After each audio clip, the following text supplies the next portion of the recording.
Imagine this. You're a filmmaker, and suddenly the entire world is watching. Millions of fans, studios with deep pockets, and a film industry that's hanging on your every move. That's the kind of pressure and magic that surrounds Christopher Nolan. But here's the thing. Nolan doesn't just live up to the hype. He rewrites the rules of what's possible in cinema. This is a guy who started small, really small. Back in the late 90s, he was shooting a black and white indie film with barely a budget. Fast forward a few decades, and he's now a global icon, with his movies raking in over $5 billion at the box office. But it's not just the money that makes him stand out. It's the way he tells stories. The man doesn't just make movies. He constructs puzzles, layers ideas, and builds worlds that audiences get lost in. Nolan has this fearless way of taking on stories that most filmmakers would shy away from. Whether he's reimagining Batman with a dark, gritty spin in the Dark Knight trilogy, flipping time on its head in Inception, Tenet, Memento, and Interstellar, or weaving psychological mind games in The Prestige and Insomnia, he brings something fresh, bold, and deeply cinematic to the table every single time. But what really makes Nolan stand out is how grounded his movies feel, even when the ideas are mind-bending. Over the years, he's made one thing super clear. He's not big on CGI. Instead, he prefers doing things the old-school way, capturing real action, on real sets, with real cameras. It's kind of his trademark. You see it all over his work. Like in Dunkirk, there's this beach scene where instead of digitally adding a crowd of soldiers in the distance, they actually used wooden cutouts. It's a small touch, but it perfectly sums up Nolan's style. Practical over digital, every time. That approach gives his movies this gritty, grounded feeling that most big blockbusters just don't have. Sure, computer-generated imagery has gotten insanely good over the years, but there's still something about practical effects. The weight, the texture, the unpredictability that hits differently. And out of all of Nolan's films, Oppenheimer might be the one where that philosophy makes the most sense. The story is serious, heavy, and deeply human. It's not just about what happened, it's about how it felt. Now, Nolan could have easily used CGI to recreate the Trinity explosion, and maybe it would have looked more like the real thing in a scientific sense. But for him, it was never about pixel-perfect accuracy. It was about emotion. He said before that computer effects just can't deliver the same sense of danger or unease as something shot practically. And in a film like Oppenheimer, where the whole story is driven by the fear, guilt, and awe surrounding this new destructive power, that feeling mattered more than getting every detail exact. So instead of going the CGI route, he aimed to make something the audience could feel, deep in their gut. And now everyone was asking the same thing. How the hell did he pull it off? How did Nolan recreate one of the most terrifying moments in modern history without using a single pixel of CGI? Back in 2020, Christopher Nolan pulled off one of his classic Nolan moves. He blew up a real 747 airplane for Tenet. Not a model, not CGI, the real deal. Fast forward to Oppenheimer, and he upped the ante again. This time, he recreated the Trinity test, the first ever nuclear explosion, without using a single visual effect. No CGI, no digital smoke and mirrors, just pure in-camera magic. Of course, they didn't actually set off an atomic bomb. That would have been problematic, to say the least. Instead, Nolan teamed up with his longtime cinematographer, Hoyt van Hoytema, to figure out how to create something that felt just as massive and terrifying, all while keeping it practical. The challenge? They couldn't replicate the scale of the original blast, so they had to get creative. Hoytema and the team leaned into their love for film, especially the deep immersive look that IMAX provides. They wanted to avoid digital processing because scanning film for visual effects tends to kill about half the image's resolution. And for a moment, as iconic as the Trinity test, they wanted every frame to look raw, sharp, and unbelievably real. So, how did they do it? The answer lies in a mad scientist-style workshop of filmmaking. Alongside special effects supervisor Scott Fisher and visual effects supervisor Andrew Jackson, the team ran a series of wild experiments.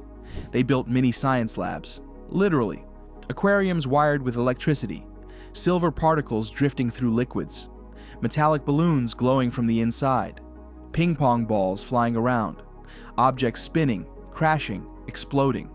They played with shutter speeds, film exposure, and color depth like kids let loose in a toy store. The whole process felt more like alchemy than standard filmmaking. Every time Nolan and Hoytima tried something new, they'd check the footage, make a few tweaks, and push the next test even further. Bit by bit, those experiments became the foundation of the Trinity sequence. They used miniatures, lit, and shot entirely in camera to capture the scale of the original explosion. But the exact formula for that jaw-dropping shot, still a secret. The Trinity test sequence in Oppenheimer didn't come together overnight. It took weeks of work. Van Hoytima described it like building a puzzle, one piece at a time. Crews were scattered across the country, each working on a different part of the big picture. It was a massive team effort, all driven by a shared vision. And right at the heart of it, Oppenheimer himself, guiding everything both in the story and behind the scenes. Now, if you know Hoytima's work, you know he's famous for those big sweeping shots, wide landscapes, epic scale. But this time, Nolan asked him to go the other way. Instead of stepping back, they needed to get closer than ever before. The story was being told through Oppenheimer's eyes, so the camera had to live in his headspace. It wasn't about what was happening around him. It was about what was happening inside him. That meant long, intimate takes, focusing on every flicker of emotion, every little shift in his expression. They wanted the audience to feel like they were right there with him, inside his thoughts, as the world changed around him. But there was more to the story than just the bomb.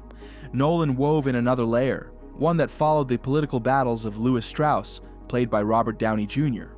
To help separate the two storylines visually, Nolan and Hoytima made a bold choice: black and white.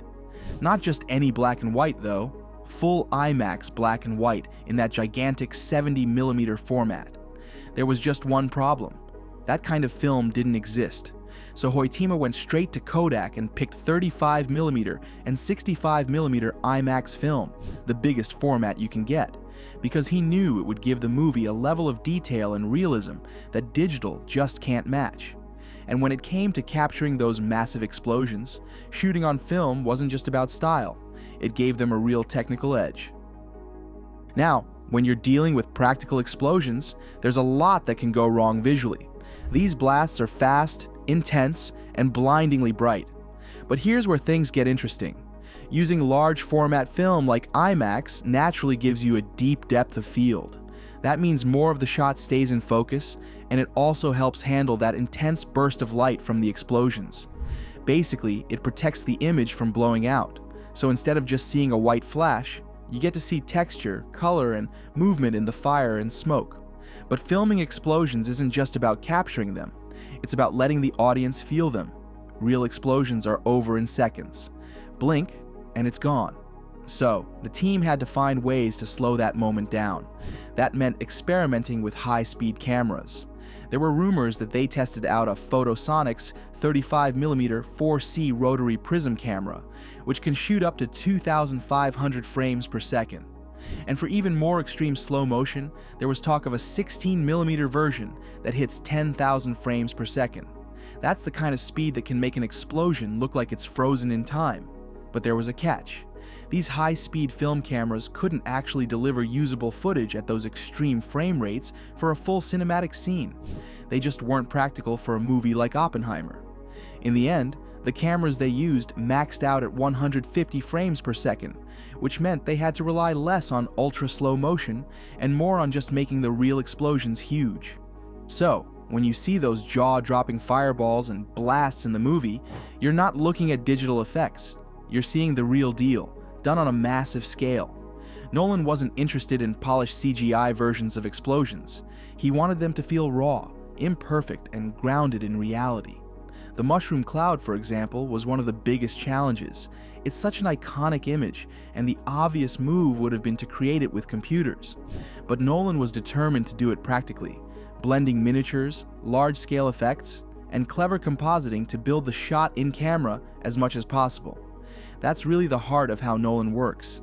He's not just a director, he's an inventor. Whether it's portraying black holes in Interstellar or atomic bombs in Oppenheimer, he pushes the boundaries of filmmaking with every project. He even partners with IMAX to help design new camera tech just to tell his stories the right way. And through it all, he stays grounded in the details, always looking for that perfect balance between cinematic spectacle and scientific accuracy, without ever compromising safety on set. Christopher Nolan has always had a thing for making movie magic feel real. Not kind of real, but jaw-droppingly, how did they do that real? Whether it was flipping a semi-truck in The Dark Knight, building a rotating hallway for Inception, or dumping tons of dirt to create an actual Dust Bowl in Interstellar, Nolan's commitment to practical effects is legendary. He even suspended a real plane in mid-air for The Dark Knight Rises. For him, it's all about giving audiences the most immersive, honest experience possible, one that doesn't rely on the safety net of CGI, but instead dares to create the impossible with real-world tools. So when it came time to make Oppenheimer, Nolan didn't ease up. In fact, he leaned in even harder. This wasn't just another epic. This was the story of the man behind the atomic bomb, told from the inside out. Nolan didn't just want to show history. He wanted the audience to feel like they were living inside Oppenheimer's mind. That became the central mission for everyone involved.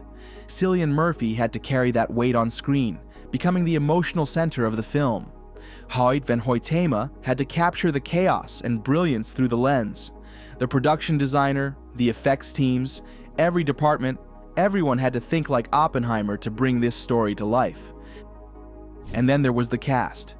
Nolan didn't just gather a few familiar faces, he brought together a cinematic all-star team.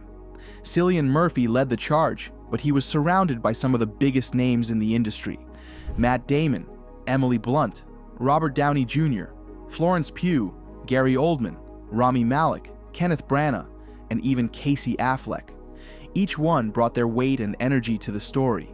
It wasn't just about famous actors showing up. It was about these performers disappearing into real historical figures and making them feel alive. Thank you for watching. If you enjoyed it, please like, subscribe, comment, and turn on post notifications to stay updated with our latest content.